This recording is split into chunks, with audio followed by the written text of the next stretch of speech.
Este episódio foi criado usando inteligência artificial. A seguir neste episódio do Follow Him. Quando recebemos tarefas, ou quando talvez estejamos passando por um momento difícil, não sabemos para o que isso nos está preparando no futuro. Por isso, quero aproveitar todas as oportunidades que surgirem. Não importa o que seja, por mais significativo ou insignificante que possa parecer, aproveite tudo, porque você nunca sabe para o que isso está preparando você. Olá, meus amigos. Bem-vindos a mais um episódio do Follow Him. Meu nome é Hank Smith, sou o seu apresentador. Estou aqui com meu co-apresentador, John Bytheway, que é mais justo do que eu. Justo significa velho? Sim. Se justo significa velho, então. John, é verdade e eu não me importo com isso. Tu és mais justo do que eu. É o que Saul diz a Davi em 1 Samuel 24:17. Saul, que já estava passando por dificuldades nessa época, diz: "Ó Davi, tu és mais justo do que eu." E John, tu és mesmo. John, estamos honrados hoje. Há muito tempo que esperava por este momento, para ter nosso amigo, o irmão Mike Madsen, conosco. Mike, seja bem-vindo ao Follow Him. Ei, muito obrigado pelo convite. É um prazer estar aqui. Isso vai ser ótimo. Normalmente a gente não se lembra do mês e do ano em que conhece alguém, mas conheci o Mike em maio de 2002, porque eu tinha acabado de ser contratado como professor novato no seminário. E ele era uma daquelas pessoas que te dão as boas-vindas ao programa naquele momento. Te dão as boas-vindas ao trabalho e fazem você se sentir no topo do mundo. John, hoje vamos analisar a história de Davi.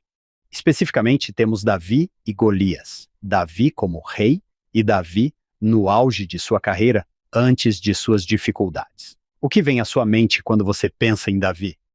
Lembro-me de alguém ter dito uma vez que, quando você se depara com um nome nas escrituras, geralmente ele é um exemplo ou um aviso.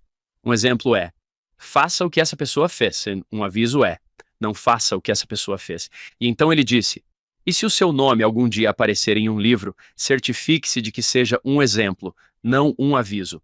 Sinto que a maioria de nós é um pouco dos dois, e não podemos ficar muito decepcionados se alguém não for perfeito o tempo todo, nem presumir que alguém seja mau o tempo todo. Há alguma tristeza associada à história de Davi, como você acabou de mencionar, mas também há coisas maravilhosas que podemos aprender. Adorei isso. No nosso ano de História da Igreja, falamos bastante sobre Martin Harris e sobre o que você é conhecido. Gosto da ideia de destacarmos os pontos fortes das pessoas e, sabe, aprendermos com suas dificuldades. Mike, já que você tem se preparado para isso em meio a todas as outras milhares de coisas que faz, o que você está ansioso para ver hoje? Há uma razão pela qual essa história incrível é uma das mais conhecidas da Bíblia hebraica, né? Vamos nos divertir aprendendo sobre Davi e vamos assistir à queda de Saul, que é trágica, mas acho que podemos aprender com isso. Podemos aprender muito sobre Cristo. Davi é um tipo de Cristo e temos Abigail e algumas coisas realmente legais. John, eu conheço bem o Mike, você conhece bem o Mike, mas não sei se nossos ouvintes o conhecem. Você pode encontrar alguém nesta igreja que, sem saber, abençoou sua vida. É um estranho para você. Você não o reconheceria na rua. Se o encontrasse, não saberia. Mas o Mike abençoou cada membro desta igreja e isso é muito importante para mim. John, conte-nos sobre o Mike. Sim, bem colocado. O Mike ensinou por 13 anos no seminário e no instituto, mas nos últimos 21 anos tem estado no departamento do sacerdócio e da família para ajudar a criar e gerenciar programas da igreja como o Vem Segue-me, séries de vídeo como as mensagens Mormons para jovens e grandes transmissões como o Face a Face. Atualmente o título dele é Gerente de Programas para Aprendizagem e Ensino do Evangelho. O Mike e sua esposa, Tiffany, têm 6 filhos e 9 netos. Há 7 anos, eles fundaram uma instituição de caridade onde ajudaram crianças na África Ocidental e em Papua Nova Guiné a aprender a ler. Conte-nos mais sobre Vem e Segue-me e como tudo isso começou e tudo mais. Obrigado, John. Muito obrigado por me receberem aqui. Antes de prosseguirmos, gostaria de fazer uma pequena ressalva. Embora eu trabalhe nos escritórios da igreja, quero deixar claro que não estou aqui representando o departamento do sacerdócio da família, nem a Igreja de Jesus Cristo dos Santos dos Últimos Dias de forma oficial. Estou simplesmente animado para compartilhar meus pensamentos e sentimentos pessoais sobre essas grandes histórias em 1 Samuel. É uma honra estar aqui. E gostaria de dizer que sou muito grato por vocês dois lerem o parágrafo de abertura de "Vem e segue-me" todas as semanas em sua transmissão. Temos um membro da nossa equipe que é um escritor brilhante e deixamos isso por conta dele. Às vezes, até tentamos escrever algo, simplesmente entregamos a ele, dizendo: você pode fazer o seu trabalho, você pode corrigir isso por favor. Por favor, na verdade, ele sabia que eu viria hoje e quis garantir que eu não usasse o nome dele, o que diz ainda mais sobre ele, certo? Ele é simplesmente incrivelmente humilde. Ele é tão bom. Aquele parágrafo inicial é como poesia. Lembro-me de uma vez em que estava sentado lá na nossa pequena mesa do canto do "Vem e segue-me", me esforçando com uma pergunta ou uma atividade, e olhei para cima e disse à minha equipe: "Vocês acham que alguém alguma vez lê isso?" Cerca de 2 meses depois dessa experiência, eu estava na Papua Nova Guiné. Se você for a Brisbane, na Austrália, e depois pegar um avião e voar 4 horas direto para o norte, chega a essa última ilha do arquipélago indonésio. Saquejas, apenas 13% da população desse país tem eletricidade, né? O que dá uma ideia, né? Cerca de 11 milhões de pessoas, né? Eu estava nesse lugar tão distante, né? Tenho aqui uma foto dessa família. Vou descrevê-la para vocês. Eles moram em um container e são 7 pessoas. Esse container tem 3 metros por 3 metros e tinha um pequeno manual, "Vem e segue-me" lá dentro. Eles se sentam do lado de fora do pequeno container, a pequena casa, enquanto leem. Eu perguntei a eles, né, o que é "Vem e segue-me"? Como é o estudo das escrituras para vocês? E eles apenas sorriram. Ela abriu o manual, apontou para um pequeno parágrafo com a declaração doutrinária em negrito acima dele e disse: "Bem, todas as noites abrimos o manual, lemos essa pequena declaração em negrito, lemos as perguntas, abrimos nossas escrituras, conversamos e vamos dormir." Eu fiquei pensando, sou na Papua Nova Guiné, neste lugar tão remoto, vendo o que essa pequena família faz todos os dias, e isso está acontecendo em todo o mundo. Não é lindo o que o Senhor está fazendo com o estudo do o estudo das Escrituras? John e eu provavelmente temos idade suficiente para nos lembrar dos dias em que um professor da escola dominical se levantava e dizia: "Ei, alguém leu a lição desta semana?" Isso ali, tipo, 2 pessoas levantavam a mão, e sempre as mesmas 2 pessoas toda semana, e havia 40 pessoas lá. Saber que este ano a Bíblia hebraica será aberta muitas centenas de milhões de vezes em um ano é tão emocionante. E aqui está outra foto que trouxe. Este é outro exemplo. Trata-se de Fiji, há uma matriarca linda e maravilhosa aqui em sua família.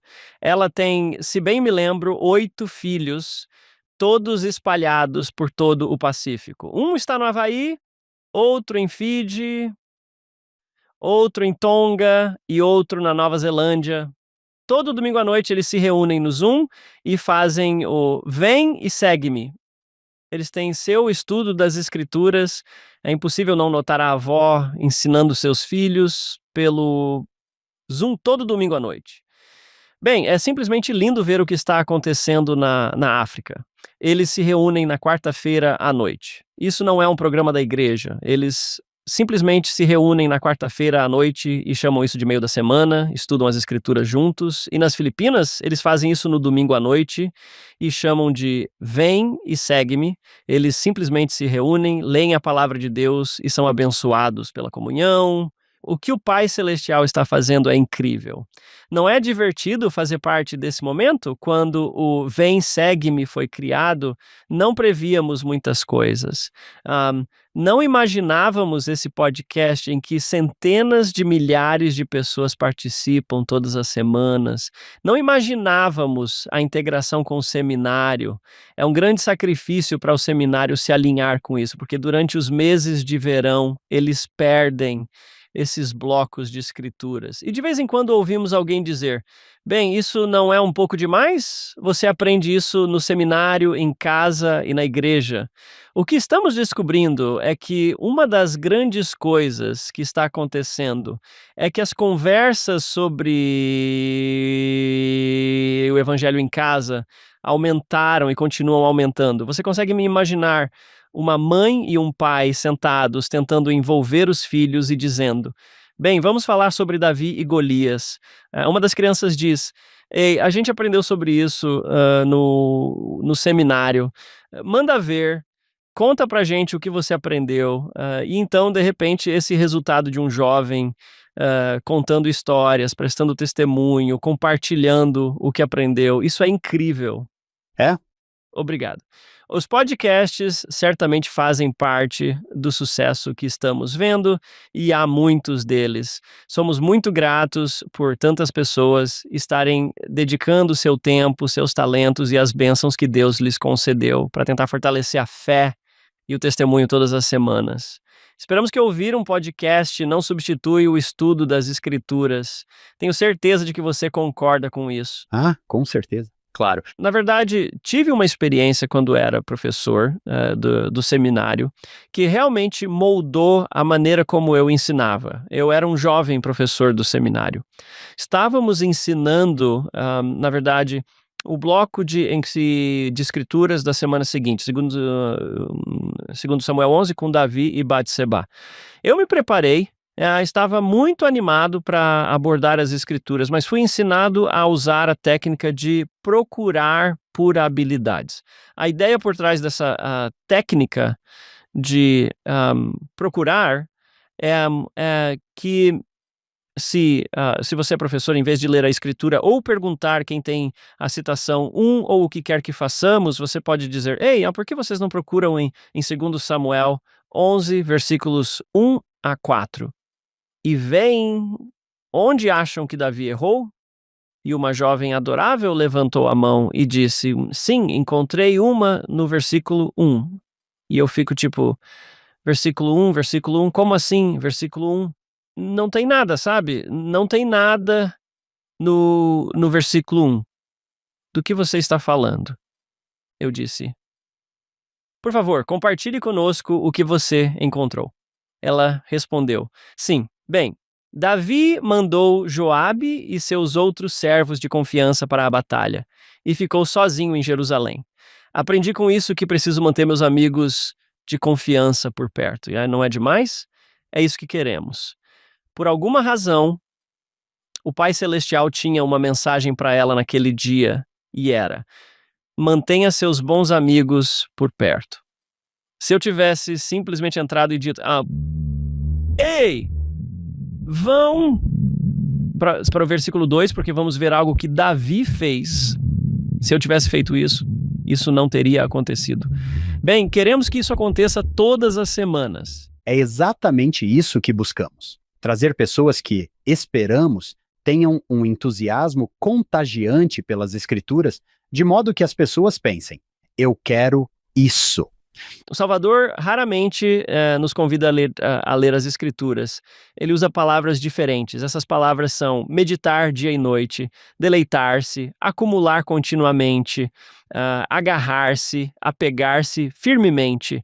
Vocês conhecem todos esses belos convites do Salvador para nos aprofundarmos na palavra de Deus. E em cada um deles há uma promessa: prosperidade e sucesso, e Deus nos dirá tudo o que devemos fazer, poder sobre o adversário e em Elamã 3, conduzir o homem e a mulher de Cristo por um caminho reto, levando suas almas imortais à direita de Deus.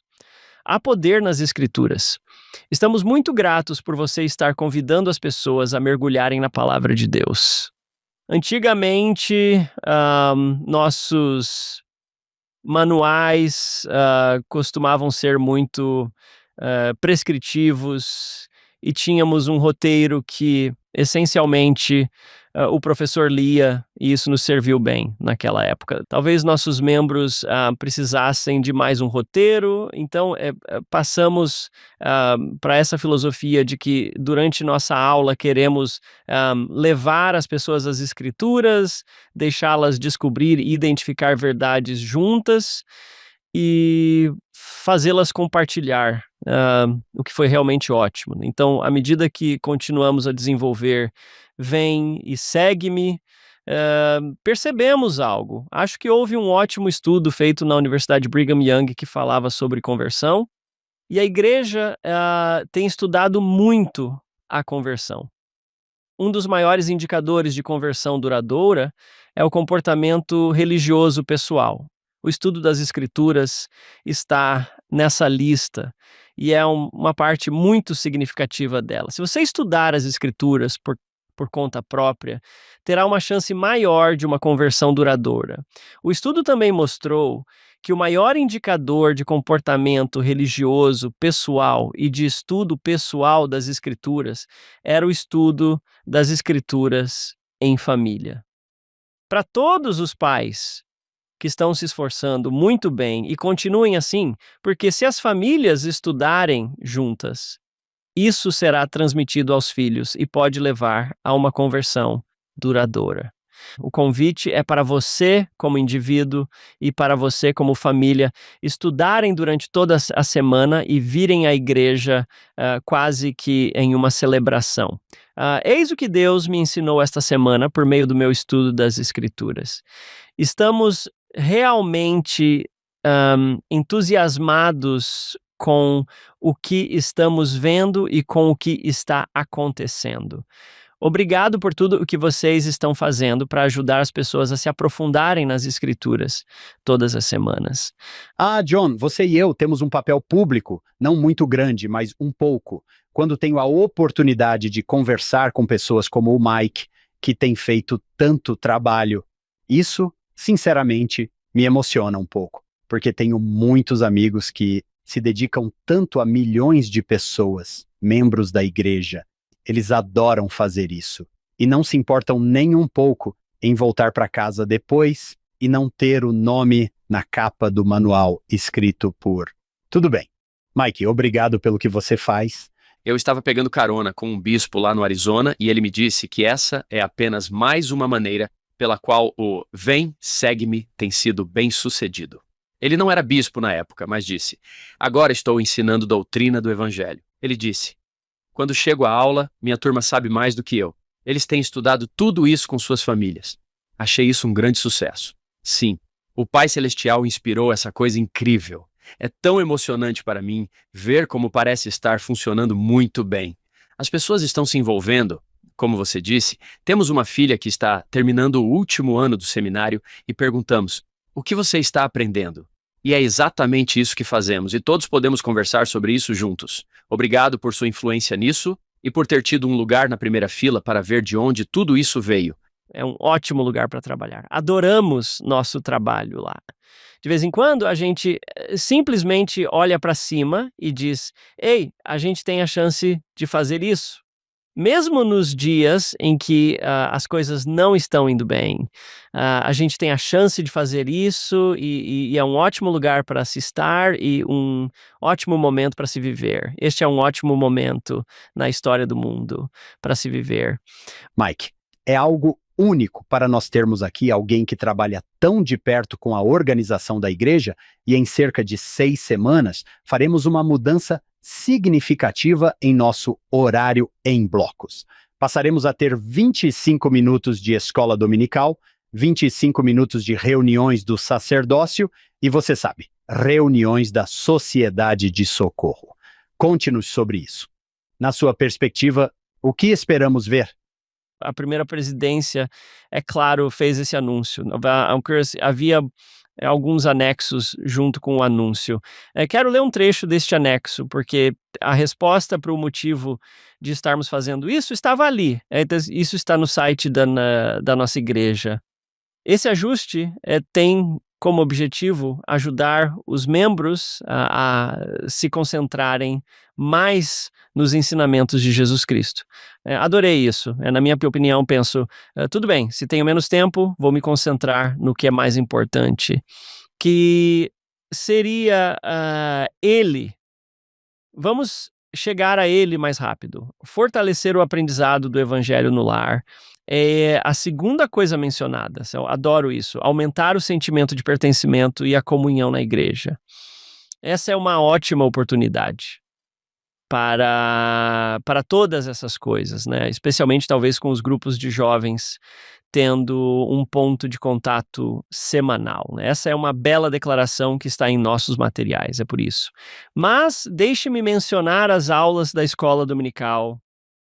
As aulas da escola dominical podem fortalecer o aprendizado do evangelho em casa, né? Os professores ali conduzem discussões centradas nas escrituras e no vem, segue-me para o lar e a igreja.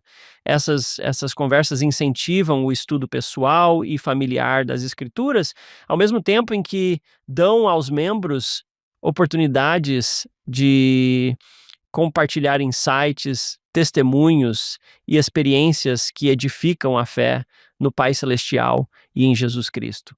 O objetivo não é necessariamente ter 25 minutos absolutamente incríveis no domingo, assim.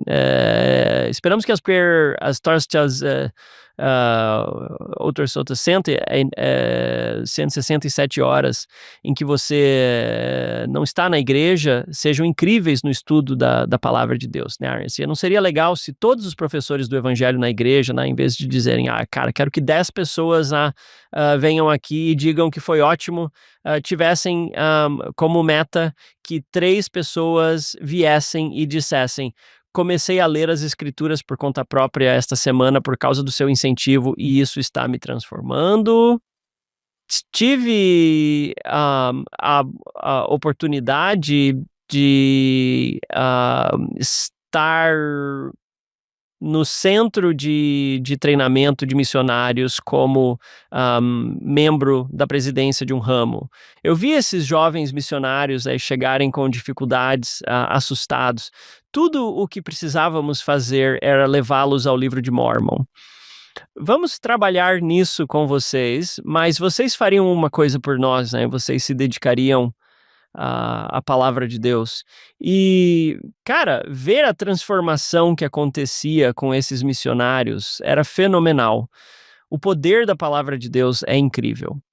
Deixem-me compartilhar uma citação do presidente Oaks. Há algumas coisas que um professor pode fazer que teriam um efeito mais poderoso e duradouro na vida dos alunos do que ensinar-lhes a importância de estudar as escrituras, proporcionar-lhes essa experiência, deixá-los provar o fruto do estudo diário das escrituras.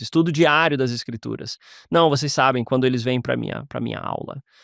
Na minha opinião, diz o presidente Oaks, isso iria além de qualquer assunto que pudesse ser ensinado a partir das escrituras, exceto os fundamentos de alguns artigos de fé.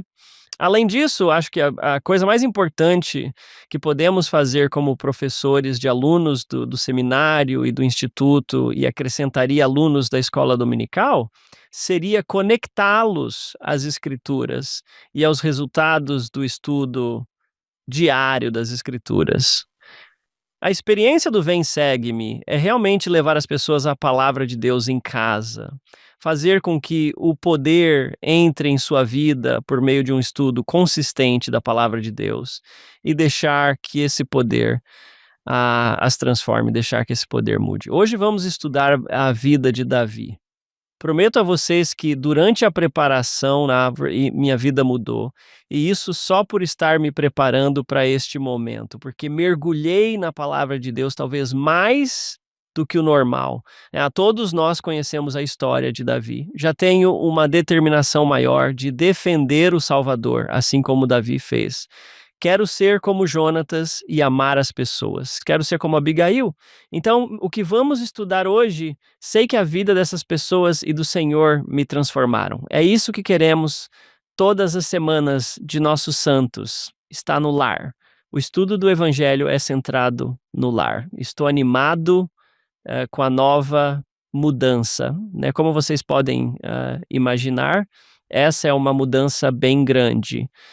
Há alguma preocupação, como é natural que haja? Quero dizer, como vamos fazer isso? Como vamos ensinar em 25 minutos? Era uma das preocupações. Vi esta publicação nas redes sociais e achei muito legal. A Carrie disse isto. Acabamos de fazer isto na nossa ala como um programa piloto durante 6 semanas. Todas as preocupações aqui listadas foram expressas no início, mas no final das 6 semanas os jovens estavam todos a implorar para que nunca acabasse, né? É inspirador que funcione tão bem, né? Vimos os jovens, né, chegando a cada aula animados para aprender no pouco tempo que tinham, e os professores preparando o conteúdo essencial das lições, em vez de encheção de linguiça.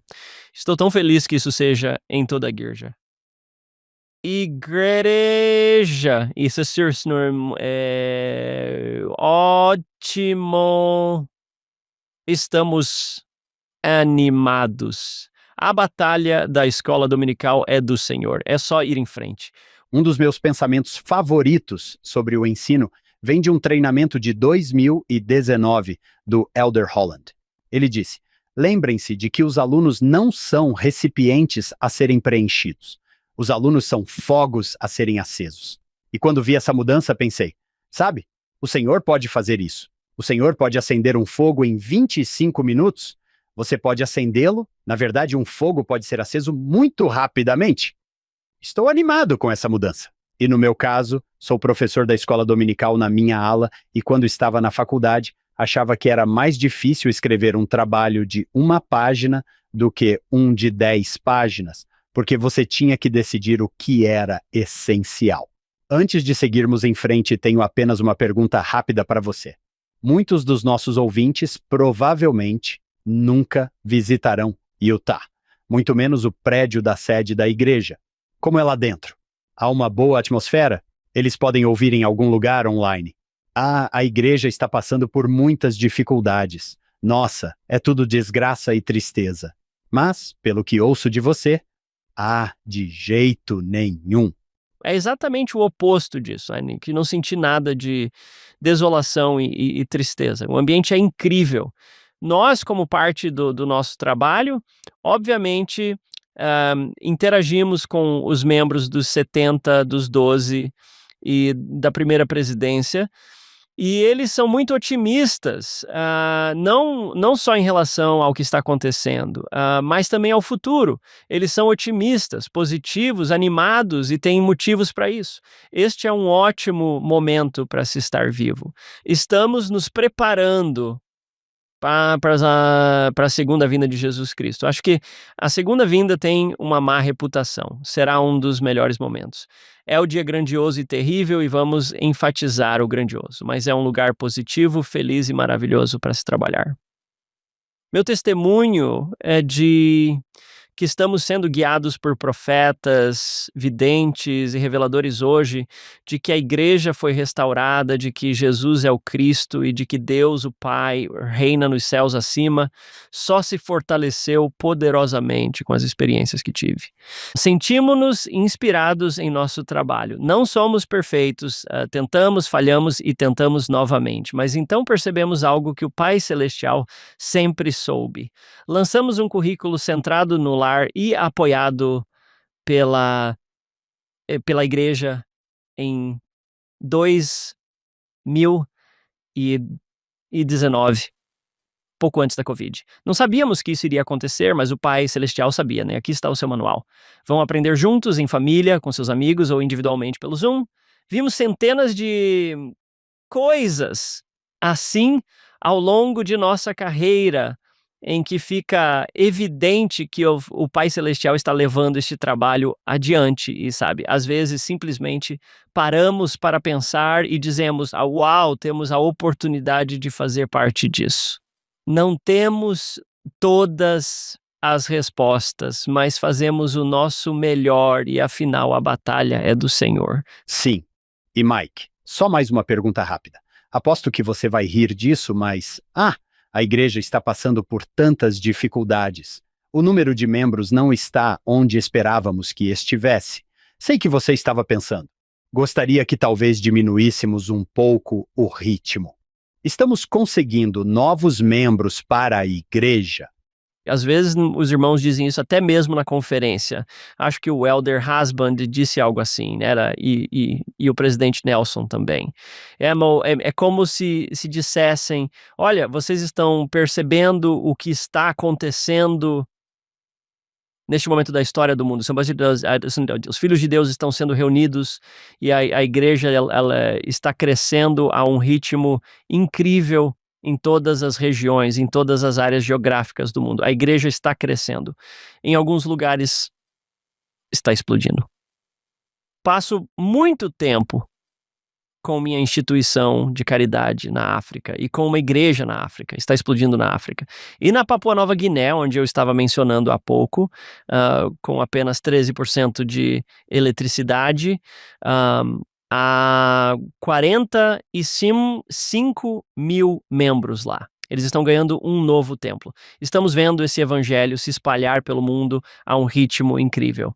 Espero e oro para que nossos membros da igreja possam ver isso. Este é um ótimo momento para ser membro da igreja e um ótimo momento para ajudar o Pai Celestial da maneira que pudermos a espalhar sua palavra e seu evangelho pelo mundo. Lindo. Obrigado por isso. Eu queria que todos os nossos ouvintes ouvissem a verdade, caso ainda não a conhecessem. A verdade é que, às vezes, enfrentamos dificuldades, mas sempre há um lado positivo, né? Temos profetas, videntes e reveladores, e assim como os profetas, videntes e reveladores das Escrituras, eles são calmos. Em tempos de provação, eles são calmos porque conhecem o desfecho. O presidente Holland costumava dizer isso, não é mesmo? Sabemos quem vence, sabemos o desfecho, não há motivo para ficar nervoso. Vamos ser otimistas e fazer tudo o que pudermos. Sabemos que Cristo vai vencer no final. Vamos seguir em frente com fé. Sim, o placar já foi divulgado. Basta vestir a camisa certa.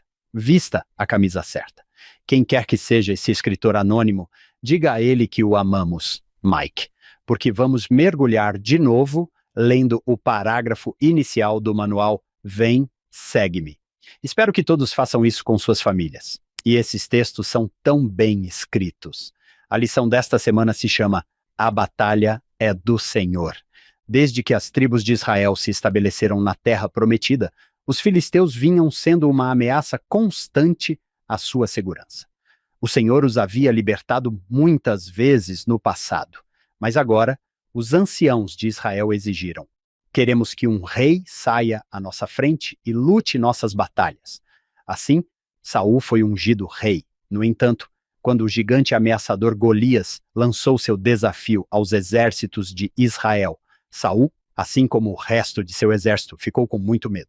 Naquele dia não foi o rei Saul quem salvou Israel, mas um humilde menino pastor chamado Davi, que não usava armadura, mas estava revestido de uma fé inabalável no Senhor. Essa batalha provou a Israel e a qualquer um que tenha batalhas espirituais a travar que o Senhor não salva com espada e lança e que a batalha pertence ao Senhor. Ler esses parágrafos me deixa animado para estudar as Escrituras. Com isso, Mike, como você gostaria de começar? As histórias são um pouco diferentes. Não estamos enfrentando um gigante ameaçador com nossa funda. O mesmo Deus que livrou Davi do leão, do urso e do filisteu pode nos salvar e nos livrar de nossas provações e dos gigantes que enfrentamos em nossa vida. E no Vem, Segue-me, não sei se vocês perceberam, temos 250 imagens. Quero compartilhar uma pequena dica de ensino para as pessoas que estão assistindo. Algo que tem sido útil para mim. Você pode fazer 4 perguntas sobre qualquer imagem e ter um bom resultado, seja seu público de 5, 50 ou 70 anos, né? As perguntas são: o que está acontecendo? O que está acontecendo é ótimo porque leva você às escrituras, pois geralmente você precisa pensar, bem, vamos descobrir, sabe, sobre como você se sentiria se estivesse lá. Essa é uma ótima pergunta porque faz com que eles se identifiquem com os personagens da história. Você pode fazer isso com uma imagem. A pergunta número 3 é: o que você aprendeu? É aqui que surgem essas verdades eternas. Isso acho ótimo porque o Espírito Santo pode ensinar nesse momento. Por fim, a última pergunta, que às vezes é pessoal. O que você se sente inspirado a fazer como resultado disso? A imagem do Vem, segue-me desta semana. Davi, Golias e os filisteus atrás dele. A primeira pergunta é: o que está acontecendo? E vamos nos divertir um pouco com as outras perguntas daqui a pouco. Os filisteus estão reunidos contra os exércitos para a batalha. Quero fazer uma pausa para mencionar rapidamente o mapa bíblico 6. Se quiserem saber onde vivem os filisteus, consultem o mapa bíblico 6 e o mapa bíblico 7. Lá vocês podem ver onde eles viviam. Há uma cidade que vocês vão reconhecer e que tem aparecido bastante nas notícias ultimamente, é Gaza. Os filisteus vêm de 5 grandes cidades ao longo da costa e do mar Mediterrâneo. Na sua mente, quando você pensa nos filisteus, eles viviam ali ao longo do mar.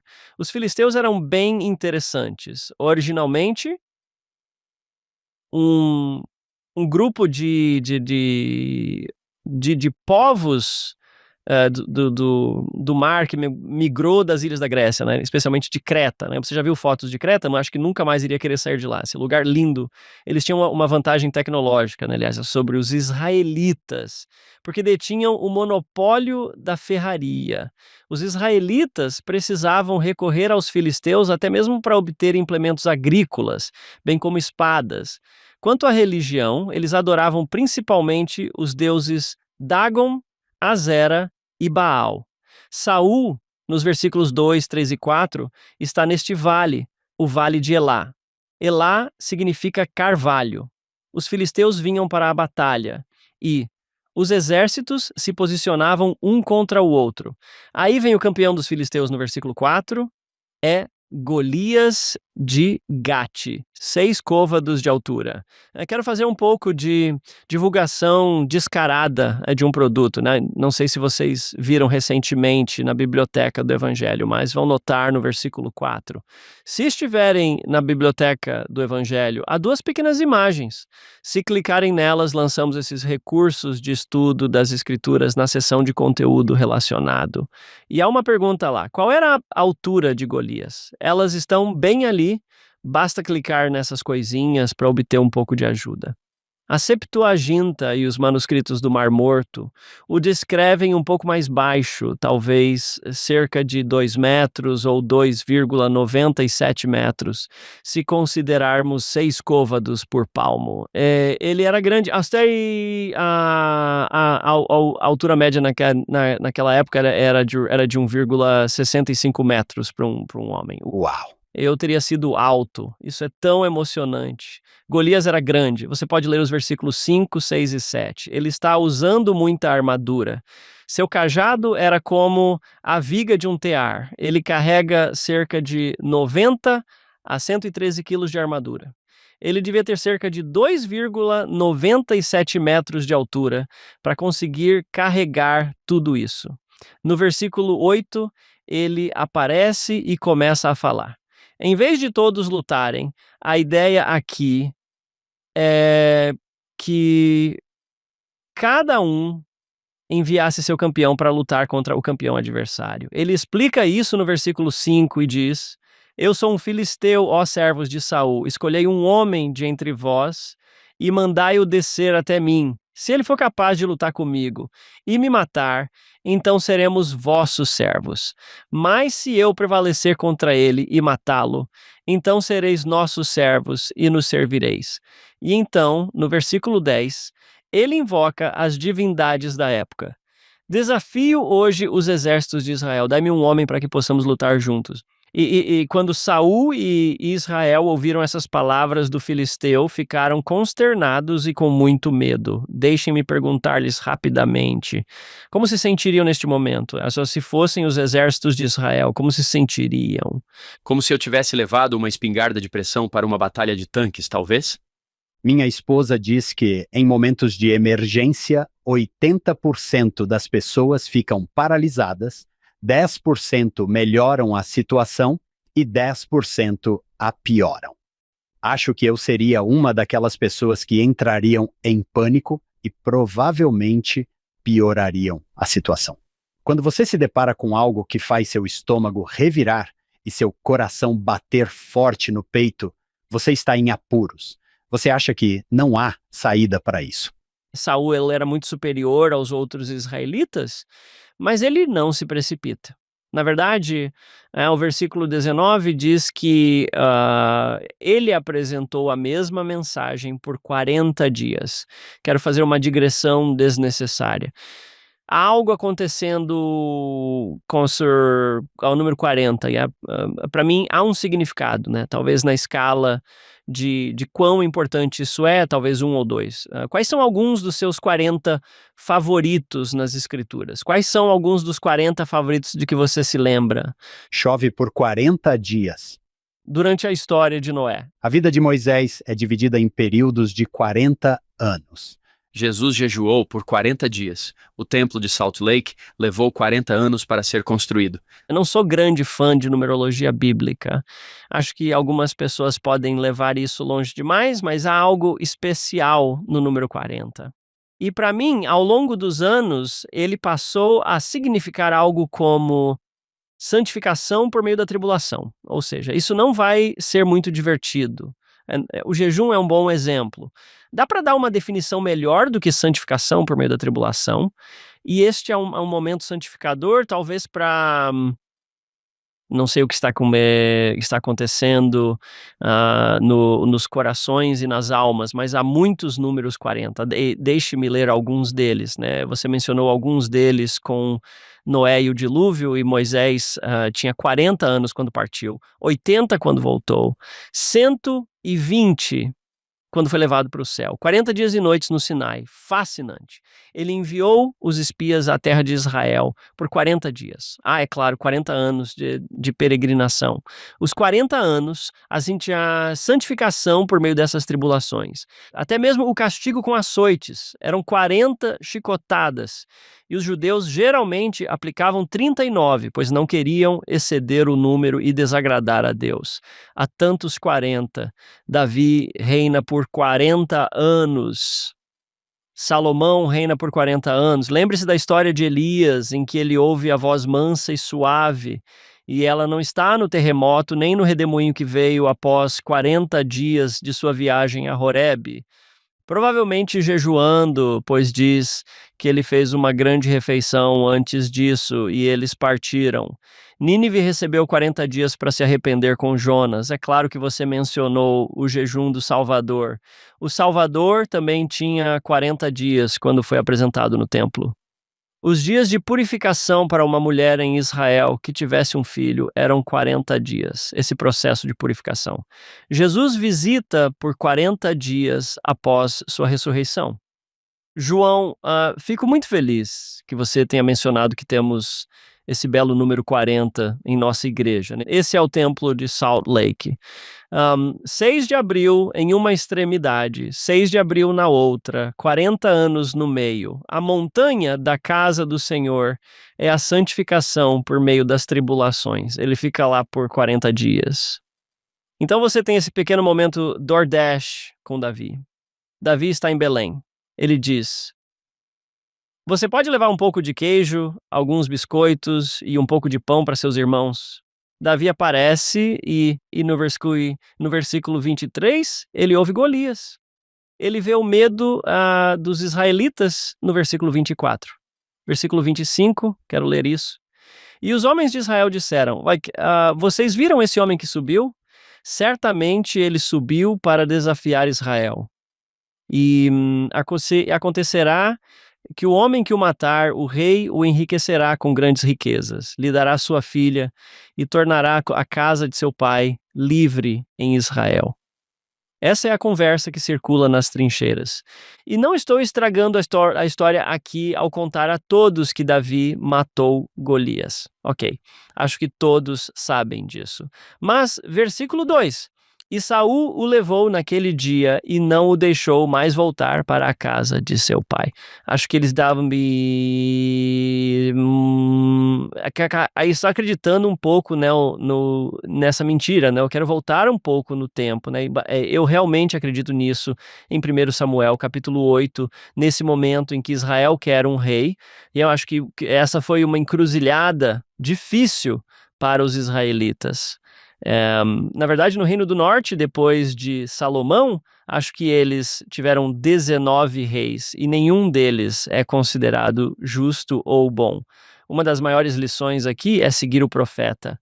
Mas quero ler os versículos 11 e 12 bem rapidinho e quero que vocês contem por um minutinho. Aqui é Samuel falando sobre o tipo de rei que vocês terão. Este será o tipo de rei que reinará sobre vocês. Ele tomará seus filhos e os designará para si, para suas carruagens, para serem seus cavaleiros e correrem à frente de suas carruagens. E ele se nomeará capitães sobre milhares e sobre 50 para arar sua terra, colher sua safra e fabricar seus instrumentos de guerra e suas carruagens. Ele vai tomar suas filhas e vai tomar seus campos e vai tomar, versículo 14, e vai tomá-los para seus servos e vai tomar 1/10 de sua semente. Ele, seu.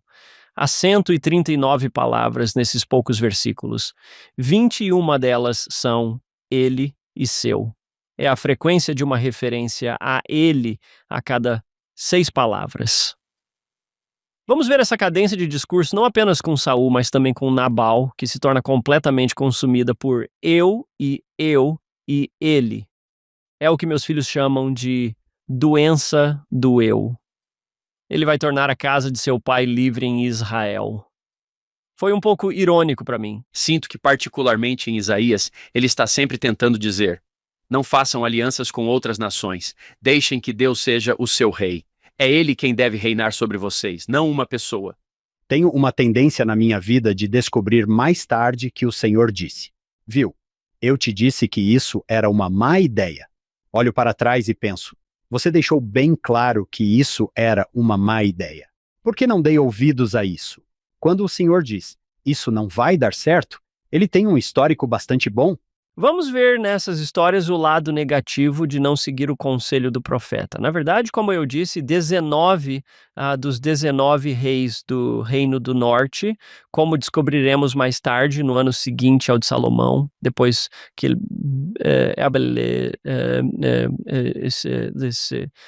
dividiram, eram ímpios e levaram seu povo a Síria praticar coisas ímpias.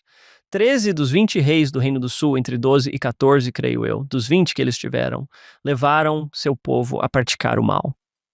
Quando nossos profetas falam, descobri que se seguirmos e dermos ouvidos aos seus conselhos, seremos abençoados, pois eles falam em nome de nosso Pai Celestial. O versículo 26 é tão legal porque, vejam só, Davi vai abrir a boca. E eu adoro quando qualquer personagem das Escrituras finalmente tem a chance de falar.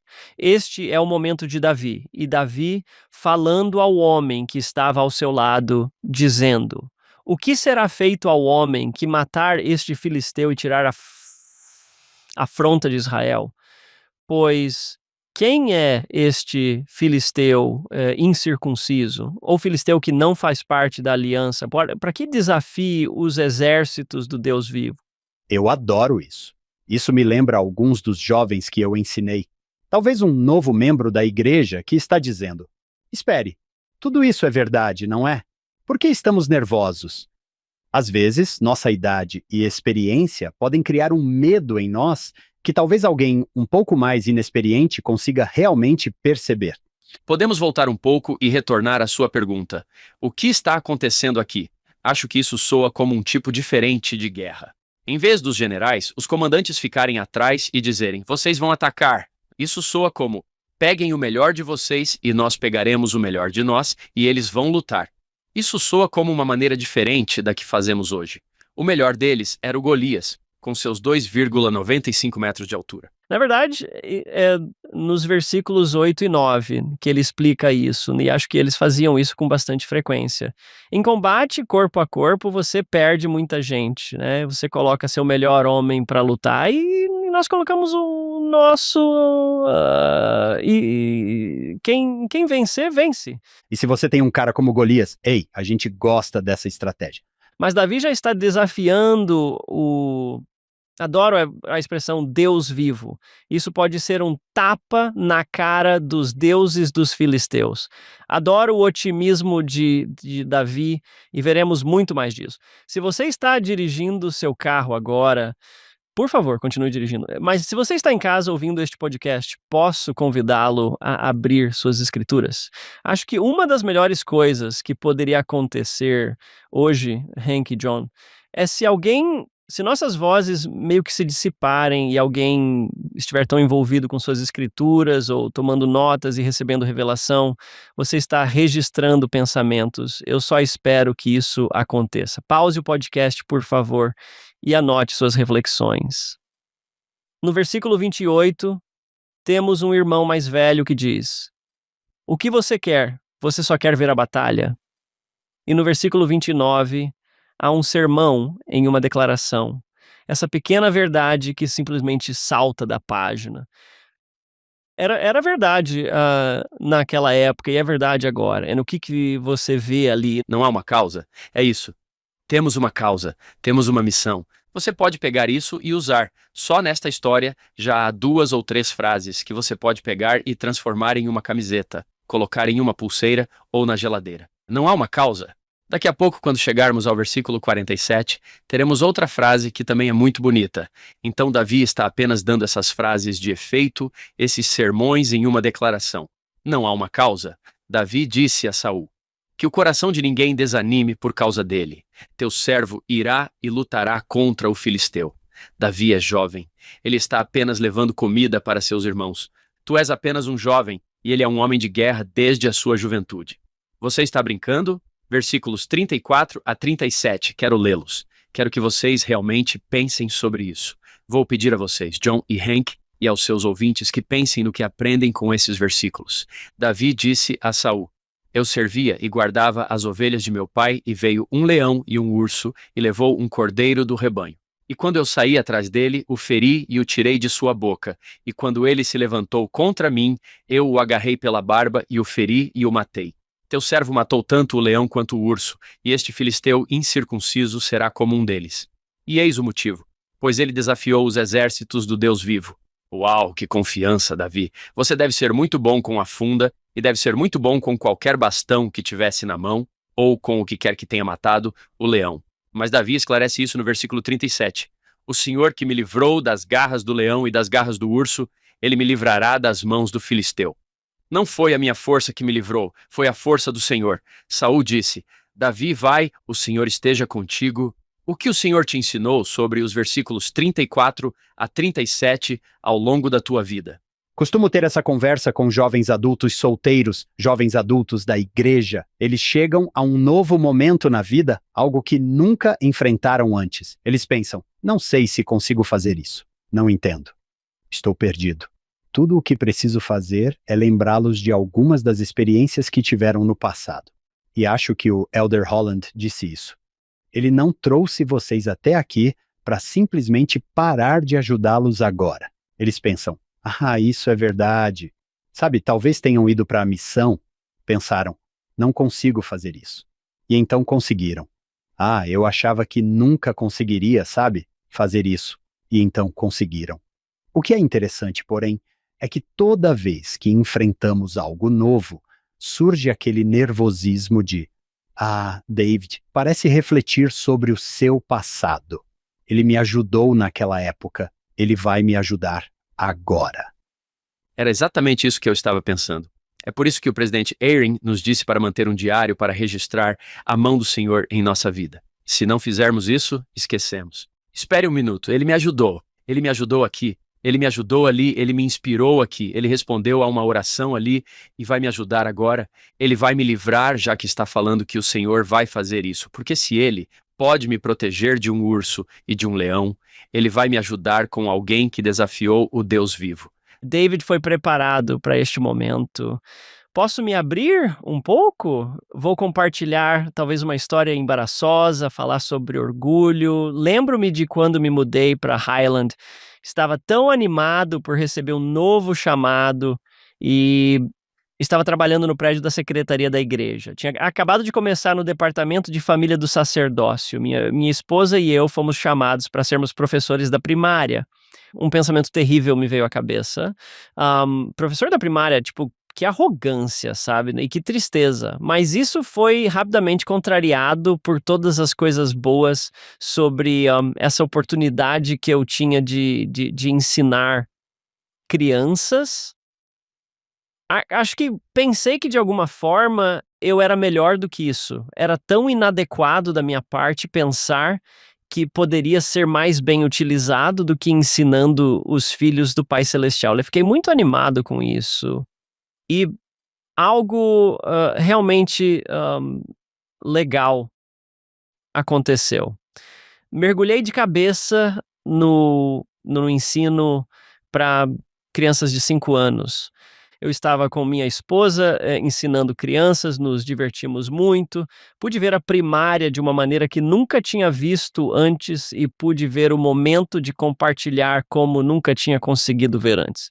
Então, no trabalho, fui convidado a reformular o manual da creche e reformular o esboço do momento de compartilhar e começar a trabalhar no currículo da primária. Esses 7 ou 8 meses que tive foram uma preparação para mim, né? Quando recebemos designações ou quando talvez estejamos passando por um momento difícil, não sabemos para o que isso nos está preparando no futuro.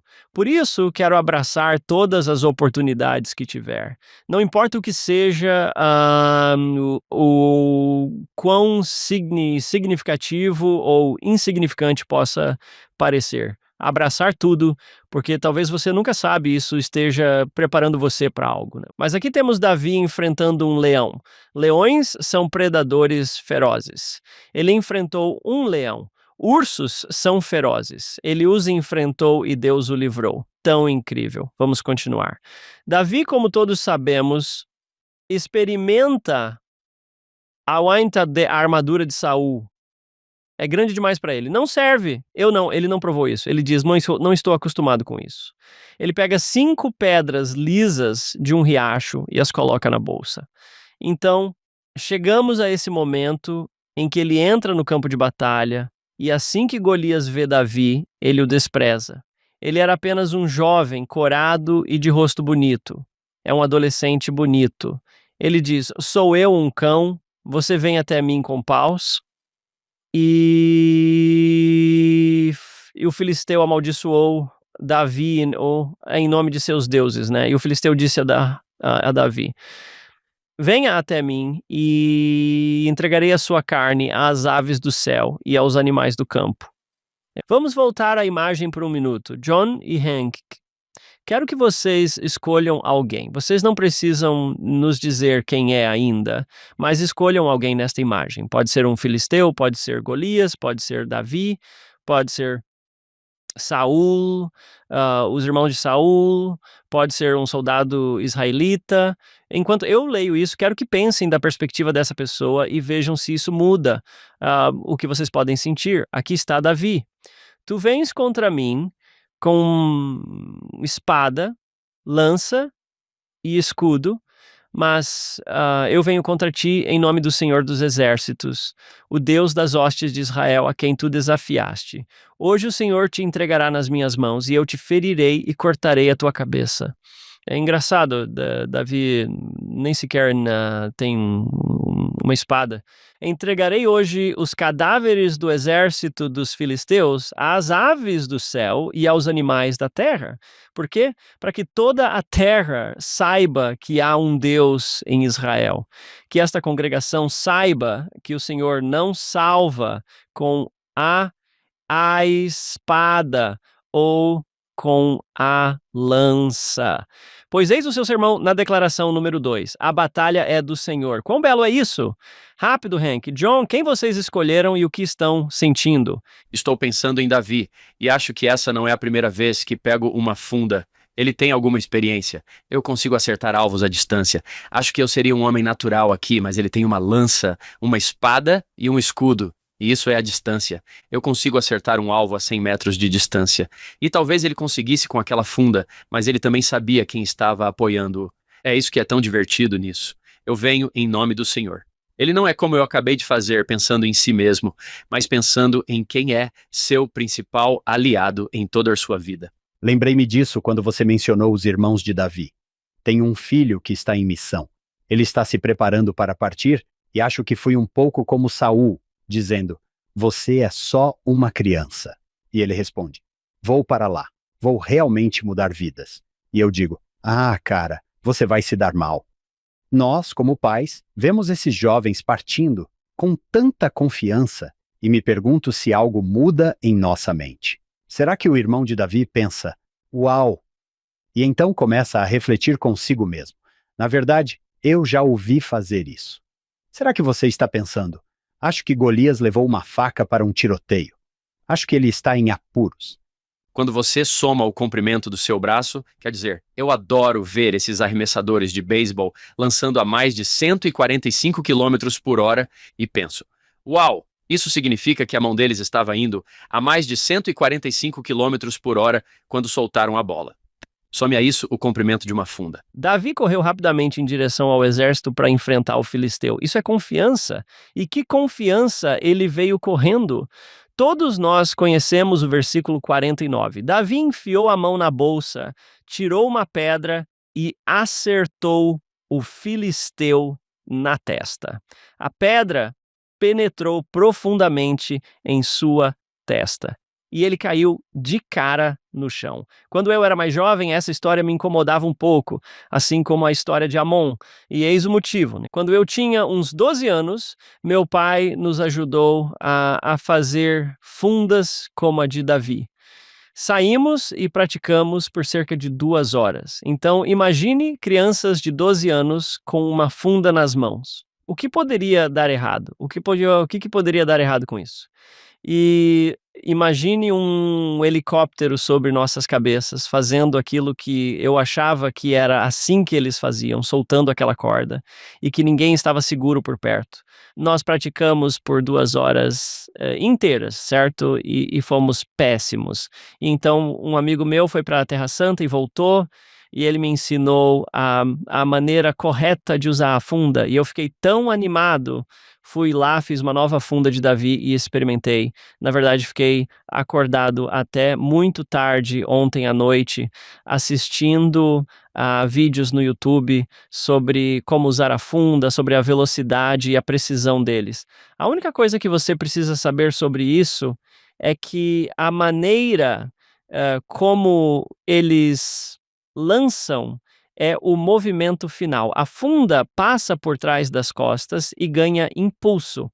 E a parte final é como no beisebol, com o braço lateral ou por cima do ombro. Você tem todo o impulso do braço, como você disse, John, e ainda a velocidade extra da funda. Você dá um chicotada. 150 milhas por hora não é nada incomum com essas fundas. E se você observar essas pessoas, elas são precisas, conseguem atirar a várias centenas de metros. Eu estava tão empolgado e na época estava de aulas em um tal de instituto, queria mostrar aos meus alunos como aquilo era legal, então estávamos naquela sala de aula alta, com um arremessador de quase 3 metros de altura. Você sabe que isso vai dar errado. Eu não queria atirar uma pedra dentro do prédio, então decidi atirar um marshmallow. Não queria que o marshmallow estragasse a minha bolsinha que eu tinha. Coloquei um pouquinho de fita, não muita fita, só um pouquinho de fita adesiva no marshmallow. Então, ele ainda estava macio. Então chamamos as crianças e eu mostrei a elas, disse, olhem só isso. Arremessei aquele marshmallow e a foto do Golias estava em uns armários de madeira bem finos, talvez uns 3 milímetros. E eu arremessei esse marshmallow e ele simplesmente desapareceu quando bateu. E meus alunos ficaram tipo, para onde foi? E eu respondi, não faço ideia.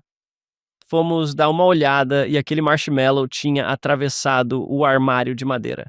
Foi assim que ele entrou com força. Na verdade, me disseram que isso aconteceu em Roosevelt. Me disseram que o buraco ainda está no armário onde o marshmallow penetrou. Uau! Eu não tinha entendido bem a história até visitar a Terra Santa.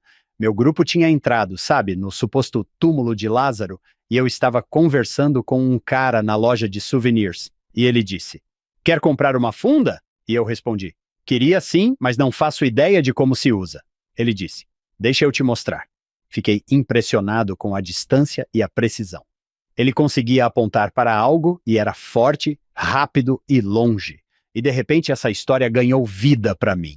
Dá para imaginar uma dessas pedras unindo perto da cabeça de Golias e ele pensando, oh não. Davi, quer dizer, ele era um pastor. O que você faz o dia todo? Você treina. Ele simplesmente, não sei quantas milhares de pedras Davi já havia atirado com sua funda. Ele era bom. Isso ajudou a lhe dar confiança, mas ainda assim é o Senhor quem está fazendo isso. É uma história linda. Falar de 240 km por hora me lembra uma piada de pai que eu ouvi. Uma maçã por dia mantém qualquer um longe, se você jogá-la com força suficiente. Mike, adoro a maneira como você está contando essa história. Você está dando vida a ela.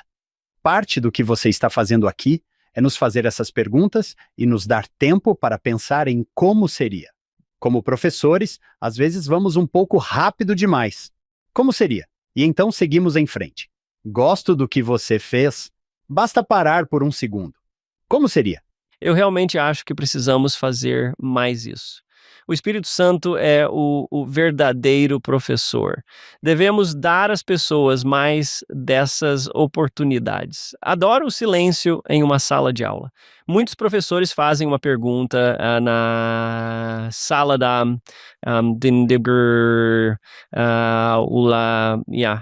eles começam a esperar e o que talvez sejam apenas 2 segundos parece 1 hora, porque ninguém respondeu ainda. Algumas das melhores perguntas que você faz, as pessoas exigem um tempinho para pensar. Né? Se você é professor em uma sala de aula ou em sua casa, que é a melhor sala de aula, né? Que tente isso. Nem basta dizer, vou dar a vocês alguns segundos para pensar nessa pergunta. Eu vou dar a vocês 10 ou 15 segundos para pensarem nisso. Quero voltar a esta imagem. Lembrem-se das 4 perguntas que podem fazer sobre qualquer imagem. O que está acontecendo? Como vocês se sentiriam? Já fizemos essas 2. E a terceira pergunta é, o que vocês aprenderam ao pensarem neste momento? O que vocês 2 aprenderam sobre essa história incrível? Meus pensamentos voltam para meu filho no campo missionário e lembro-me de olhar para minha esposa enquanto ele se afastava e pensei, ele não passa de um jovem. Ele vai ser devorado vivo lá fora. Agora ele está em sua missão há quase 1 ano. Minha atitude mudou totalmente. Ele está fazendo isso. Ele está realmente fazendo isso. Gosto de pensar que o irmão de Davi disse primeiro, você vai ser devorado vivo, garoto. Como vou contar ao papai que você foi lá e morreu hoje? À medida que a história continua, aposto que o irmão dele está pensando, ele vai fazer isso. E sentindo isso no coração, na alma e na mente. O que estou vendo? Está acontecendo. Seria quase surreal para um membro da família de Davi. Não consigo acreditar. Mal posso esperar para contar ao papai. John, o que você acha? O que você aprendeu com essa história? Eu sublinhei quando você leu no versículo 48 que ele correu em direção ao exército. Qual é a declaração de Joseph Smith? Não devemos avançar em uma causa tão grandiosa? Em frente, rumo à vitória. Sei com certeza que temos policiais que escutam, que correm ao som de tiros. Apenas a coragem disso, a coragem piedosa que Davi deve ter tido para correr em direção ao exército. Isso me inspira. Isso é lindo. Uma das coisas que gosto nisso é a idade de Davi. Lembro-me de dar aula em uma pequena escola no condado de Emery, em Castledale. Eu tinha um jogador de futebol americano bem grandão, que se sentava na primeira fila por motivos que me faziam precisar dele perto de mim. E eu adorava esse garoto. Ele era um pouco rude, mas tinha um bom coração. Ele era jogador de futebol americano, lineman do último ano, e havia um aluno do segundo ano, um garoto bem magricela, parecido com o Davi. Ele era apenas ainda em fase de crescimento. O nome dele era Evan. Eu tinha ouvido um boato de que toda vez que esse aluno do segundo ano, Evan, entrava no vestiário, todos os palavrões paravam. Paravam completamente.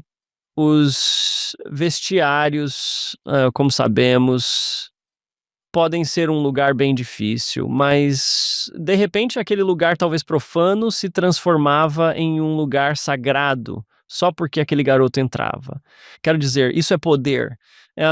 Eu disse a esse jogador de futebol americano na aula, ouvi dizer que isso é verdade. É verdade? E ele disse, sim. E eu perguntei, por quê? E ele respondeu, não sei, as pessoas simplesmente não xingam perto do Evan.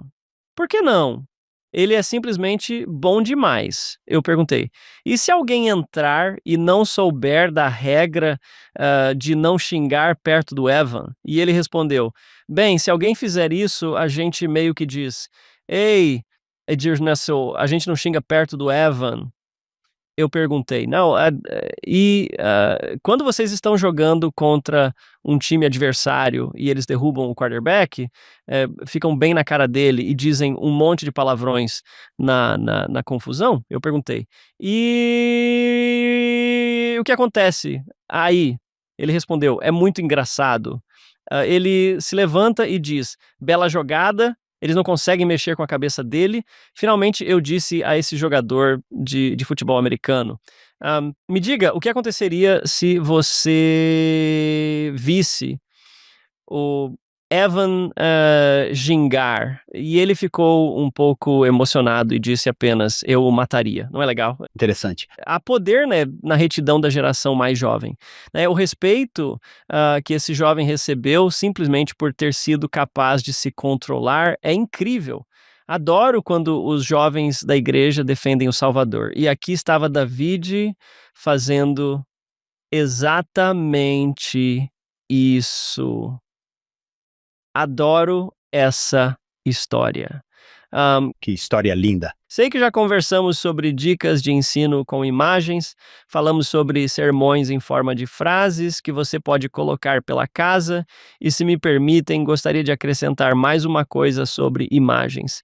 Ao viajar pelo mundo, é muito divertido visitar as casas das pessoas e ver que elas usam as imagens do Vem, Segue-me e de revistas como Papel de Parede. É muito divertido. Posso apenas dizer que vocês ainda irão para o céu se tirarem a imagem do Vem, Segue-me e a colocarem na mesa de jantar. Uma das coisas ótimas que vocês podem fazer com a família ou individualmente, apenas para lembrar-se da lição dessa semana, é pegar aquela imagem de página inteira e colocá-la na mesa. É um ótimo tema de conversa. Então, falamos sobre imagens, falamos sobre sermões em forma de declaração. Quero passar para uma habilidade de ensino diferente, se assim posso chamá-la. O método está em ensinar a maneira do Salvador. Ensine sobre Jesus Cristo. Não importa o que você esteja ensinando. O livro Ensinar a Maneira do Salvador fala bastante sobre isso. Por exemplo, se você estiver ensinando os mandamentos, não se concentre apenas nas leis do Evangelho, mas aprenda sobre o legislador. Se você discutir a palavra de sabedoria e se limitar ao que se deve ou não fazer para uma vida saudável, perderá a oportunidade de refletir sobre o quanto Jesus Cristo deve se importar com você para nos dar essa lei, né? Eu vi a estatística ontem e ela ainda é verdadeira. Era verdade há 30 anos. Então, quando você pensa na palavra de sabedoria, 8 em cada 10 crimes cometidos nos Estados Unidos são praticados sob a influência de uma droga que altera a mente. Pense no legislador. Ele quer que sejamos felizes e saudáveis. E 8 em cada 10 crimes cometidos nos Estados Unidos. Sabe, às vezes as pessoas se preocupam com café ou qualquer outra coisa, e talvez devêssemos simplesmente pensar, uau, isso não é incrível? Então é isso que vamos fazer. Há 3 sugestões em ensinar a maneira do Salvador: enfatizar o exemplo de Jesus Cristo, ensinar sobre os títulos, papéis e atributos de Jesus Cristo, e a terceira é procurar símbolos que testemunhem de Cristo. Como um tipo. Como Davi foi um tipo. Ali estava esse incrível pastor, um rei pastor. Ali está um tipo de Cristo. Eu simplesmente adoro o fato de Davi ter nascido em Belém. Bet, em hebraico, significa casa, Belém. Significa casa do pão. E Miqueias 4:2 fala sobre como o Cristo, o ungido, o Messias, nasceria em Belém. O Salvador nasceu em um lugar que significa a casa do pão e foi deitado em algo, uma manjedoura, que significa comer. Pai Celestial, apenas pelo lugar onde o Salvador nasceu e onde foi deitado, né? O Pai Celestial está dizendo, o pão da vida está aqui e vocês precisam participar dele e de sua bondade. Não é lindo? O Pai Celestial está sempre ensinando assim sobre o seu filho. Há apenas 2 semanas no ano em que um pastor ficaria com o rebanho à noite. É durante a época do nascimento dos cordeiros. É no final de março e início de abril todos os anos, até hoje. E os anjos vêm e dizem a um pastor para ir contar às pessoas que o Cordeiro de Deus estava ali. Não só, vocês sabem, Cristo é o bom pastor, mas quando começamos a procurar esses pequenos objetos que nos lembram do Salvador, acho que é tão importante que reservemos um momento para falar sobre o Salvador. Ensine sobre Jesus Cristo, não importa o que você esteja ensinando ou lendo. E por fim, no capítulo Ensinar a Maneira do Salvador, diz, você pode até encontrar paralelos com a vida do Salvador na vida dos profetas e de outros homens e mulheres fiéis nas Escrituras. Estamos prestes a ver Jonatas e ele não é semelhante a Cristo. E vamos ver Abigail, que certamente é um tipo de Cristo pelo que ela faz. Capítulo 18, versículo 1. Jonatas e Davi tornam-se muito próximos. Na verdade, diz que a alma de Jonatas estava unida à alma de Davi. E Jonatas o amava como a sua própria alma. Eles fazem um pacto no versículo 3. Eu realmente quero ouvir de vocês, John e Hank, o que acham do que acontece no versículo 4. Jonatas tirou de si o manto que estava vestindo. Jonatas, é claro, é o filho do rei. Este é o filho de Saul, um herdeiro do trono. Ele tem sido o maior guerreiro de Saul. Quero dizer, este é o herdeiro aparente do reino. Ele tirou o manto que estava vestindo e o deu a Davi, juntamente com suas vestes, até mesmo sua espada, seu arco e seu cinto. O que vocês acham que está acontecendo ali? Estou lendo um discurso do Elder Holland chamado Amizade Verdadeira. Ele disse, Aristóteles disse certa vez que a amizade é uma única alma habitando em 2 corpos. Nenhuma definição de amizade poderia descrever melhor o relacionamento entre Davi e Jonatas no Antigo Testamento. Jonatas, filho do rei Saul, era um soldado valente por mérito próprio, um jovem príncipe digno em Israel. Mas quando Davi entrou em cena, recém-saído de sua poderosa vitória sobre Golias, já tendo sido ungido pelo profeta Samuel, foi ele, e não Jonatas, quem se tornaria o sucessor do cada vez mais desobediente Saul. Para um homem inferior ou um amigo menos importante do que Jonatas, Davi teria sido uma ameaça terrível, um rival natural, mas ele não era. Não é lindo? Sei que, nas escrituras, as roupas costumam ser sinônimo de identidade. É o seu status. Talvez Jonatas esteja oferecendo a si mesmo como presente. Adorei isso. Não sabemos muito sobre o que está acontecendo aqui, mas parece estar dizendo que ele é o príncipe. Este é o herdeiro aparente. Ele pode estar dizendo isso. Na verdade, no capítulo 23 de Samuel, versículo 16, está escrito: E Jonatas, filho de Saul, levantou-se e foi ter com Davi. Isso ocorre nos momentos em que Davi está fugindo de seu pai.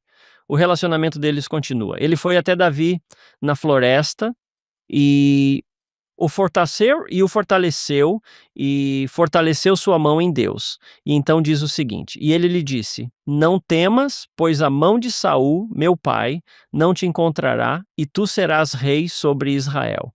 Jonatas está reconhecendo que você será rei sobre Israel, não eu. Meu querido amigo John Hilton compartilhou comigo uma citação sobre isso. Quero lê-la, de Timothy Keller, que é um pastor maravilhoso e famoso que faleceu recentemente. Ele disse o seguinte: E isso remete a encontrar Cristo nas Escrituras. Você tem que fazer exatamente o que Jonatas fez. Você tem que olhar para o ungido de Deus e dizer: se você vai entrar na minha vida, eu tenho que descer do trono da minha vida. Não posso simplesmente acreditar em você. Não posso simplesmente imitar você. Tenho que entregar minha vida a você. Tenho que tirar meu manto. Tenho que dizer que você vem em primeiro lugar.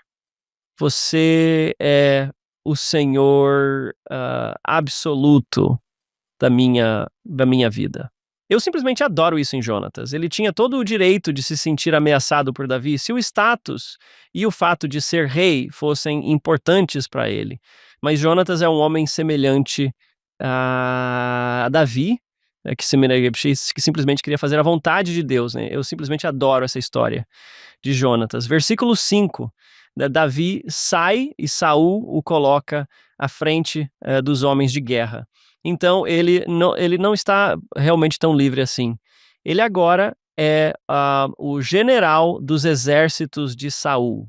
E então, nos versículos 6, 7 e 8, temos esse momento em que Davi sai e se sai muito bem. E as mulheres começam a cantar uma canção. Saul matou seus milhares e Davi seus 10 milhares. Isso não vai cair bem para alguém que se acha o máximo. Mas quem está contando? Quem está contando? Você vê isso no versículo 8, a palavra irado. No versículo 9, você vê a palavra olhou para Davi. No versículo 12, você vê a palavra temido. Nos versículos 10 e 11, Davi está tocando sua harpa, o que ele fazia com frequência, e Saul tem uma lança na mão e começa a atirar. Ele a atira em Davi 2 vezes para tentar matá-lo. Há algo acontecendo com Saul. Isso acontece 2 vezes. Ele está com medo, versículo 12. E Saul temia Davi porque o Senhor estava com ele e se afastara de Saul. Se afastara, tem uma bela pequena nota de rodapé. Vejam o pequeno 8 ali embaixo, que remete à seção 121, versículo 37, onde se fala sobre o poder do sacerdócio. E este é o que termina com um amém ao sacerdócio ou à autoridade daquele homem. Aqui temos Saul, que perdeu o Espírito do Senhor. Versículo 15. Mais uma vez você vê a palavra temido. Saul, ela começa a ter algumas ideias. Como posso me livrar desse indivíduo que é uma ameaça para mim? E a primeira coisa é bem, talvez eu lhe dê uma das minhas filhas se ele for para a guerra e se sair bem. Ele promete Merabe no versículo 17. Então ele acaba retirando a promessa e diz: não, estou só brincando. continue lutando minhas batalhas. E no versículo 20, ele descobre que Mical, sua filha, amava Davi. E eles contaram isso a Saul, e isso lhe agradou. E Saul disse: vou dá-la a ele, para que ela seja uma armadilha para ele. Agora Saul está usando uma de suas maravilhosas filhas para tentar fazer com que Davi morra. Davi, no versículo 23, diz: olha, sou um homem pobre, não posso ser seu genro, não tenho dote, minha família não é muito conhecida, não tenho muita riqueza. E Saul responde: tudo bem, basta você matar 100 filisteus e trazer-me provas de que os matou, e eu deixarei que você se case com ela. Eles estão em tempo de guerra, e assim Davi não apenas mata 100, mas 200. Mata 200 soldados e traz de volta provas de que os matou. Ele consegue sua esposa, Mical, no versículo 27, versículo 28. Isso fez com que Saul temesse ainda mais a Davi, e ele era seu inimigo continuamente, pelo menos em sua mente. Parece não haver ninguém mais fiel a Saul do que Davi, mas na mente de Saul, Davi é um inimigo continuamente. Saul falou com Jonatas, seu filho, e Dezor, e disse a todos os servos que matassem Davi: agora você está incentivando o seu filho a ir matar outra pessoa. É realmente muito triste. Jonatas faz um ótimo trabalho nos versículos 2 a 4 do capítulo 18, dizendo: não derrame sangue inocente. No versículo 5, não há motivo para isso com Davi. E no versículo 6, Saul ouviu a voz de Jonatas e disse: tudo bem, não vou matá-lo. E então, no versículo 8, Davi sai novamente e se sai muito bem na batalha. Versículo 9. Este é um espírito maligno, e a JST realmente nos ajuda aqui, que não era do Senhor. O espírito maligno, que não era do Senhor, estava sobre Saul, e ele se sentou em sua casa com sua lança na mão, enquanto Davi tocava. E, novamente, ele tenta matar Davi. Davi corre para sua esposa, Mical. Ele está mandando servos lá para matar Davi. E Mical, sua esposa, deixa Davi descer por uma janela e ela monta seu pequeno engodo, sabe? Como se Davi estivesse dormindo. É tipo, ele está doente, ele está bem ali na cama. E eles acabam descobrindo que ela enganou o pai. Ela está arriscando a vida para tentar salvar Davi.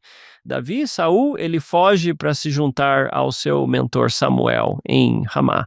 Algo realmente incrível acontece nos versículos 18 a 23. Saul envia pessoas até lá para buscar Davi.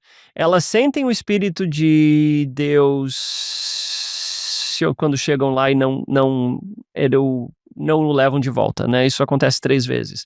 Até mesmo Saul se envolve nisso, né? O Espírito de Deus está tão presente ali com aquelas pessoas que elas começam a profetizar, e assim o Senhor salva a vida de Davi naquele momento. Acho que ninguém que está ouvindo vai chegar ao ponto da inveja de Saul. Pelo menos espero que não. Estou interessado no que vocês dois diriam a alguém que sinta isso surgindo dentro de si. A inveja de outra pessoa. Sei que sempre que sinto o Espírito do Senhor em mim, fico feliz por todos. Eu simplesmente fico feliz pelo sucesso. Este é um capítulo tão difícil e vai ficar ainda pior daqui a pouco. Posso voltar a esse princípio de olhar para o Salvador e tentar entender o que é a inveja e de onde ela vem. A gente pode aprender muito sobre alguém quando essa pessoa abre a boca nas Escrituras. Bem, a primeira vez que o adversário abre a boca nas Escrituras está em Moisés, capítulo 1, e o Salvador está bem ali. Acho que é a primeira vez na história registrada que temos qualquer um deles falando. Isso está em Moisés, capítulo 1. É na vida pré e na terra.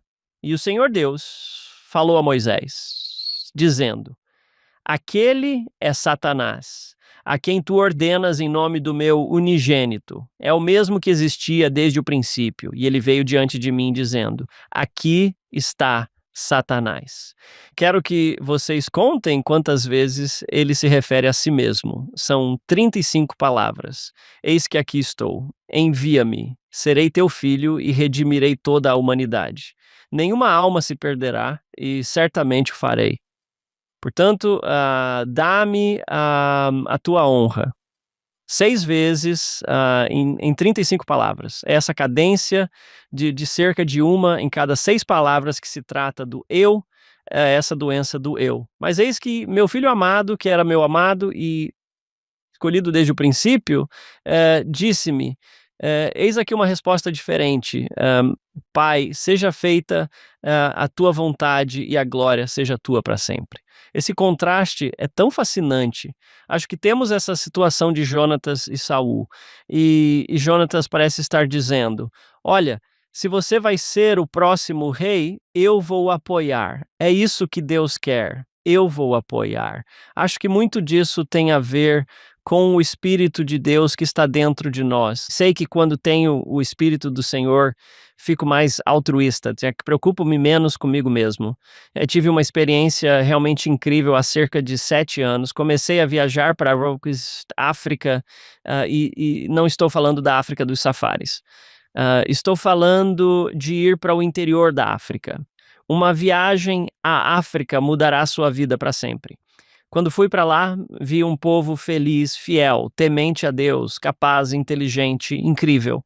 Mas a necessidade é quase avassaladora. Lembro-me de voltar para casa, para minha bela e confortável casa com ar-condicionado e 3 carros, e olhar ao redor perguntando, como posso, como discípulo de Cristo, não fazer algo para ajudar meus irmãos? Minha esposa e eu começamos essa pequena instituição de caridade. Não estou dizendo que sou bom, que sou ótimo ou que sou alguma coisa.